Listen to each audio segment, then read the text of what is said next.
안녕하세요. 오늘은 사도행전 15장 30절부터 41절까지 말씀 함께 나누겠습니다. 여러분, 어제 우리는 안디옥 교회와 이방인 성도들을 향해 예루살렘 교회가 쓴 복된 편지의 내용을 나누었습니다. 그렇게 예루살렘 교회의 편지가 안디옥으로 전해지게 되는데요. 오늘 본문은 이처럼 기쁜 소식으로 시작했다가 뒤로 갈수록 가슴 아픈 장면으로 넘어갑니다. 오늘 본문에서는 신실한 하나님의 사람이었던 바울과 바나바가 심하게 다투고 서로 갈라서는 이야기를 담고 있는데요. 저희들 먼저 30절, 31절 말씀 함께 보시겠습니다. 이렇게 그 사람들이 헤어진 뒤 안디옥으로 가서 무리를 함께 모으고 서신을 넘겨주니 그들이 그것을 읽고 그 위안의 말로 인해 기뻐하였더라. 지금 예루살렘 교회에서 보낸 사람들이 이제 안디옥에 도착합니다. 그리고 온 교회 성도들이 모여 있을 때 그 편지를 전합니다. 그 편지를 읽은 안디옥 교회 성도들이 어떻게 반응합니까? 그 위안의 말로 인해 기뻐합니다. 여러분 생각해 보세요. 지금 이 안디옥 교회의 이방인 성도들은 얼마 전까지만 해도 매우 불안했습니다. 우리도 할례를 받아야 구원을 받는 건가? 율법을 다 지켜야 구원을 받는 건가? 그렇게 마음이 흔들리고 있었습니다. 그런데 예루살렘 교회가 보낸 편지가 그들에게 위안이 되었습니다. 기쁨이 되었어요. 당신들은 할례 받지 않아도 됩니다. 여러분은 예수 그리스도의 은혜로 구원받은 우리의 형제입니다. 이렇게 위안의 말이 담긴 편지를 읽었을 때 이 안디옥 교회 성도들이 크게 기뻐합니다. 여러분, 이처럼 참된 복음은 우리 주님의 말씀은 사람을 불안하게 만들지 않습니다. 짐을 얹지 않습니다. 참된 복음은 읽는 사람의 마음에 큰 기쁨과 위안을 줍니다. 그러니 오늘 여러분도 하나님 말씀을 들으실 때, 읽으실 때 자꾸 마음이 눌리거나 불안해지는 게 아니라 내가 정말 주님의 크신 은혜 안에 있구나 하는 큰 기쁨을 누리시게 되기를 간절히 소망합니다. 그럼 우리 이어서 32절부터 35절까지 말씀 함께 보시겠습니다. 유다와 실라는 자신들도 대언자이므로 많은 말로 형제들을 권면하여 그들을 굳건하게 하고 거기서 얼마 동안 머문 뒤 형제들로부터 떠나 평안히 사도들에게 가게 되었으나 그럼에도 불구하고 실라는 거기에 그대로 머무는 것을 기뻐하였으며 바울과 바나바도 안디옥에 머물면서 또한 많은 수의 다른 사람들과 함께 주의 말씀을 가르치고 선포하였더라. 여러분, 예루살렘 교회는 지금 편지만 보낸 게 아니라 신실한 사람들도 함께 보냈다고 어제 말씀을 드렸습니다. 그 사람 중에 두 명이 바로 유다와 실라입니다. 그런데 이 유다와 실라가 안디옥 교회에서 어떤 일을 하고 있습니까? 네, 많은 말로 형제들을 권면해서 그들을 굳건하게 하고 있습니다. 여기서 유다와 실라를 대언자라고 소개하고 있는데요. 대언자는 하나님의 말씀을 대신 전하는 사람들을 말합니다. 오늘날로 치면 설교자들이겠죠. 이들이 많은 말로 특별히 하나님의 말씀으로 형제들을 권면합니다. 권면한다는 건요, 그들의 곁에서 하나님 말씀으로 힘내세요, 굳게 서십시오 하면서 그들을 붙들어 주는 거예요. 이처럼 여러분, 교회에는 권면이 있어야 합니다. 구원받은 모든 성도들은 계속해서 격려받아야 하고 권면받아야 하는 사람들입니다. 이것은 목회자도 마찬가지예요. 여러분, 우리가 왜 매 주일마다 함께 모입니까? 사실 지금은 혼자서도 유튜브로 말씀을 들을 수 있는 시대잖아요. 그런데도 왜 굳이 교회로 함께 모여야 할까요? 혼자서 내가 유튜브로 말씀을 통해 은혜 받을 수는 있어도 누군가를 권면해 주거나 권면을 받는 일은 절대로 혼자서는 할 수가 없거든요. 그래서 매주일 우리가 교회로 모입니다. 그러니까 여러분, 우리가 매주일 이렇게 함께 모이는 이유는 그저 나만의 은혜를 챙기려는 게 아니라 우리의 은혜를 함께 챙기기 위한 겁니다. 나만 중요한 게 아니라 하나님 나라 백성인 우리가 중요하기 때문에 매주일 교회로 모이는 거예요. 그래서 옆에 있는 지체들에게 힘내세요, 굳게 서십시오. 제가 기도하겠습니다 하면서 서로 권면해 주고 격려해 주는 겁니다. 그렇게 우리는 서로가 서로에게 유다와 실라 같은 권면의 사람이 되어야 합니다. 그렇게 유다와 실라가 말씀으로 성도들을 권면할 때 바울과 바나바도 안디옥에 머물면서 많은 수의 다른 사람들과 함께 주의 말씀을 가르치고 선포합니다. 여기까지가 참 아름다운 장면이죠. 예루살렘 교회 편지가 도착했고 그렇게 기쁨과 위안이 있었고 서로 말씀으로 권면하고 그렇게 하나님의 말씀이 힘있게 전해지고 있습니다. 그런데 여러분 36절부터는 전혀 뜻밖의 장면이 펼쳐집니다. 우리 36절부터 38절까지 말씀 함께 보시겠습니다. 며칠 뒤에 바울이 바나바에게 이르되 우리가 주의 말씀을 선포한 모든 도시로 다시 가서 거기 있는 우리 형제들을 방문하고 그들이 어떻게 행하는지 알아보자 하니 바나바는 마가라 하는 요한을 데려가려고 결심하였으나 바울은 밤빌리아에서 자기들을 떠나 자기들과 함께 일하러 가지 아니한 자를 데려가는 것이 좋지 않다고 생각하니라. 36절에서 바울이 정말 좋은 제안을 합니다. 우리가 복음을 전했던 그 도시들로 다시 가봅시다. 우리 형제들이 어떻게 지내는지 살펴봅시다. 이렇게 제안하는데요. 정말 목자다운 마음이죠. 한번 복음을 전하고 거기서 끝내는 게 아니라 다시 찾아가서 그 교회가 그 성도들이 잘 서 있는지를 돌아보자는 거예요.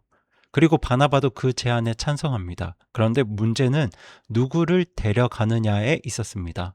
여기서 바나바는 마가라 하는 요한을 데리고 가기로 결심합니다. 그런데 이 마가 요한은요, 1차 선교 여행 때 바울과 바나바와 함께 이 선교 여행을 나섰던 젊은 일꾼이었는데요. 이 바나바에게는 친척이 되는 사람이기도 합니다. 그런데 이 마가가 전에 밤빌리아라는 곳에서 선교 여행을 포기하고 중간에 떠나버립니다. 가장 힘든 여정이 시작되려는 그 길목에서 집으로 돌아가 버린 거죠. 바울은 그 사건을 아직도 마음에 두고 있었습니다.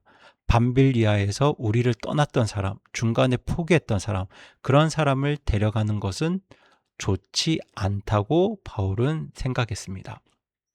그런데 여러분, 성경이 정말 정직한 책이에요. 왜냐하면 지금 성경은 바울과 바나바 같은 위대한 신실한 하나님의 사람들의 모습을 미화하지 않거든요. 이 사람들은 늘 사이가 좋고 완벽했다 이렇게 포장하지 않습니다. 이 두 사람 사이에 실제로 있었던 그 날카로운 갈등을 있는 그대로 성경이 기록하고 있습니다. 그래서 여러분 여기서 우리가 한 가지 눈여겨볼 게 있습니다. 보세요. 지금 바울은 마가를 데려가겠다고 결심했고요. 바울은 마가와 함께 가는 것이 좋지 않다고 생각합니다. 그러니까 한쪽은 꼭 데려가야 한다. 다른 한쪽은 데려가면 안 된다. 이렇게 두 사람 다 자기 입장을 강하게 붙들고 있었는데 성경이 이 갈등을 솔직하게 있는 그대로 다 기록하고 있어요. 자, 39절 이어서 보시겠습니다. 그들 사이에 다툼이 격렬하여 그들이 서로 갈라져서 떠났는데 이렇게 바나바는 마가를 데리고 배로 떠나 키프로스로 갔고 여기 보이시죠? 다툼이 격렬하였다. 여기서 격렬하다는 말을 헬라어로 파록시스모스라고 하는데요. 이건 그냥 소소한 잔잔한 다툼이 아닙니다. 속에서 불이 확 올라오는 아주 격렬한 충동을 가리키는 말입니다. 그러니까 이 두 사람의 다툼은 교회에서 참 보기 힘든 얼굴을 붉히고 목소리를 높이는 그런 아주 심한 다툼이었던 거예요. 그런데 여러분 참 마음 아프지 않습니까? 바울과 바나바가 어떤 사람들입니까? 복음을 전하기 위해서 함께 돌에 맞았고 함께 쫓겨나고 함께 죽을 고비를 넘겼던 정말 가까운 신실한 동역자였잖아요. 그리고 사실 바나바는 아무도 바울을 믿어주지 않을 때 이 사람은 진짜 예수님 만난 구원받은 그리스도인이 맞습니다 하면서 바울을 보증해 준 사람이었습니다. 그랬던 이 두 사람 바나바와 바울이 마가 요한 문제 하나로 누구를 데려가느냐 이 문제로 결국 서로 갈라서고 맙니다. 그런데 여러분, 우리가 여기서 꼭 구별해야 될 게 있어요. 오늘 나눈 말씀 바로 앞에서 이 15장 앞부분에서도 바울과 바나바가 어떤 유대인들과 아주 격렬하게 다투었습니다. 그런데 그때는 어떤 문제로 다투었습니까? 할례를 받아야 구원받는다는 거짓 가르침 때문에 그 유대인들과 다투었어요. 그러니까 그건 구원이 걸려있는, 영혼이 걸려있는 진리의 문제였습니다. 그 문제 앞에서 바울과 바나바는 끝까지 물러서지 않습니다. 그런데 여러분, 오늘 이 다툼은 성격이 조금 다릅니다. 마가를 데려가느냐 마느냐. 이건 진리의 문제가 아니라 사역의 방법, 그러니까 의견의 문제였습니다. 여러분, 진리의 문제, 의견의 문제, 우리가 이 둘을 잘 구별할 줄 알아야 합니다. 여러분, 목숨을 걸고 지켜야 하는 것은 진리입니다. 그런데 어떤 것들은 서로 생각이 다를 수 있는 의견의 문제일 수 있습니다. 그런데 우리는 자꾸 의견의 문제를 진리의 문제처럼 붙들고 싸울 때가 많습니다. 내 방법을, 내 생각을 마치 양보하면 안 되는 진리인 것처럼 그렇게 고집할 때가 있는 거예요. 하지만 여러분, 야고보서 3장 17절은 이렇게 말씀하고 있어요. 그러나 위로부터 난 지혜는 첫째, 순수하고 다음으로 화평하고 부드럽고 간청을 잘 들어주며 긍휼과 선한 열매로 가득하고 차별이 없고 위선이 없나니. 여러분, 여기서 위로부터 난 지혜, 즉 하나님으로부터 난 지혜는 간청을 잘 들어준다고 말씀하고 있는데요. 이건 양보를 잘 한다는 말입니다.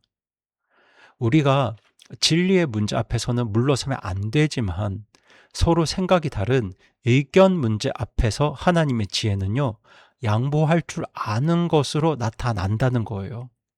사실 오늘 본문과 관련된 마가를 데려가는 것이 옳으냐 그르냐, 이 문제에 대해서도 성경이 딱 잘라서 누가 옳고 누가 그른지 말해주지 않습니다. 바나바는 아마도 한번 실패한 사람에게도 다시 한번 기회를 줍시다, 이런 사랑의 마음을 가지고 제안했을 거예요.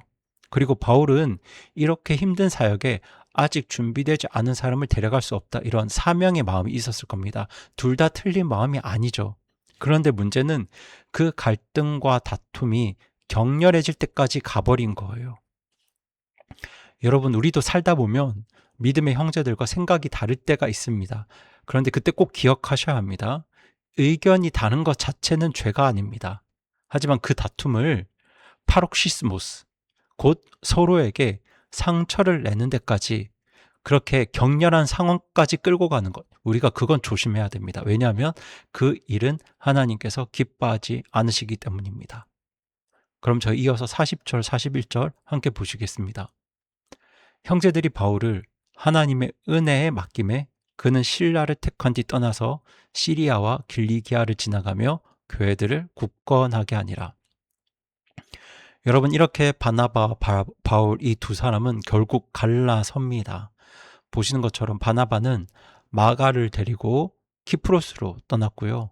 바울은 신라를 택해서 시리아와 길리기아 지역을 지나갑니다. 그런데 여러분, 여기서 놀라운 일이 벌어집니다. 원래 이 선교 여행팀이 몇 팀이었나요? 한 팀이었잖아요. 처음에는 바울과 바나바 이 원팀이 복음을 들고 여행을 떠났습니다. 그런데 이 다툼 때문에 바울과 바나바가 갈라지고 나니까 이제 몇 팀이 되었습니까? 이제 두 팀이 된 거예요. 바나바와 마가는 키프로스로, 바울과 실라는 시리아와 길리기아로. 그렇게 그리스도의 복음이 한 방향이 아니라 두 방향으로 퍼져나가게 됩니다. 저는 이게 인간의 연약함을 뛰어넘는 하나님의 은혜라고 믿습니다. 여러분, 40절을 다시 보세요. 형제들이 바울을 하나님의 은혜에 맡깁니다. 사람은 지금 서로 다투고 갈라섰는데 그 갈라선 자리 위에도 무엇이 있다는 겁니까? 하나님의 은혜가 있다는 겁니다. 그리고 이 이야기 뒤에는 또 하나의 놀라운 결말이 있습니다. 여러분도 잘 아시겠지만 바울에게서 거절당했던 그 마가 요한, 중간에 포기한 사람이라고 낙인 찍혔던 그 젊은 청년이 나중에 어떻게 되나요? 바울이 인생의 마지막 감옥에서 편지를 쓰는데요. 어떻게 편지를 쓰냐면 마가를 데리고 오라. 그가 나의 섬기는 일에 유익하니라. 이렇게 편지를 씁니다. 한때는 선교 여행에 데려갈 수가 없다고 했던 그 사람을 나중에는 나에게 유익한 사람이라고 바울이 부르고 있는 거예요. 그리고 여러분, 이 마가가 바로 마가 복음을 기록한 바로 그 마가입니다. 중간에 포기했던 사람, 사역에서 한번 밀려났던 그 사람이 결국 예수님의 생애를 기록한 복음서의 저자가 된 거죠. 물론 오늘 본문을 볼 때 저도 마음이 조금 무겁습니다.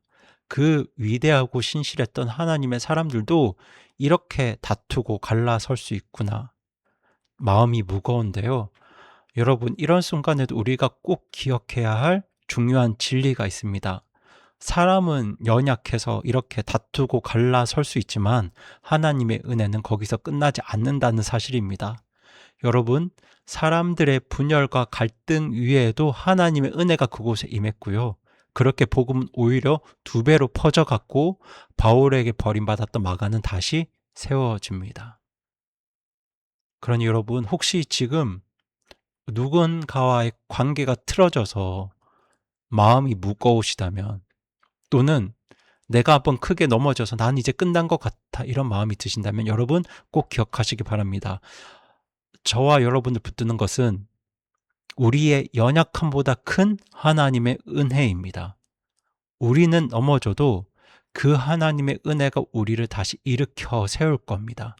그렇게 우리를 향한 하나님의 은혜는 오늘도 멈추지 않고 우리 위에 부어집니다. 그러니 여러분, 쉽게 포기하지 마십시오. 그리고 다른 사람을 쉽게 포기하지도 마시고요. 무엇보다 나 자신을, 여러분 자신을 쉽게 포기하지 마시기 바랍니다. 하나님의 은혜는 우리의 실패보다 언제나 더 크기 때문입니다. 그 믿음을 가지고 오늘도 나의 실패보다, 나의 연약함보다 더욱 크신 우리 하나님의 은혜를 구하시는 우리 성도님들 되시기 바랍니다. 그럼 함께 기도하시겠습니다. 살아계신 하나님 아버지, 오늘도 주님의 말씀을 주셔서 우리 주님께 감사드립니다. 주님, 저희는 참 연약한 사람들입니다. 그렇게 사랑하는, 아끼는 사람과도 작은 일로 마음이 상하고 때로는 갈라서기도 합니다. 그리고 저희 스스로도 자꾸 넘어지고 주저앉아서 나는 이제 쓸모가 없는 사람이야, 이렇게 낙심할 때가 참 많습니다. 하지만 오늘 말씀은 바울과 바나바가 갈라선 그 자리에도 우리 하나님의 크신 은혜가 있었고, 한번 중간에 포기했던 마가도 끝내 유익한 주님의 일꾼으로 세워줬음을 주님께서 보여주셨습니다. 주님, 저희가 형제들과 생각이 다를 때에도 진리는 굳게 지키되 의견은 양보할 줄 아는 그런 지혜를 주시고, 그리고 저희의 연약함과 실패보다 하나님의 은혜가 언제나 더 큼을 믿고, 사람도 그리고 나 자신도 쉽게 포기하지 않는, 그렇게 항상 하나님의 은혜를 끝까지 구하는 우리 모두가 되게 하여 주시옵소서. 이 모든 말씀 오늘도 우리의 기도를 들으시는 우리 주 예수님의 이름으로 기도드립니다. 아멘.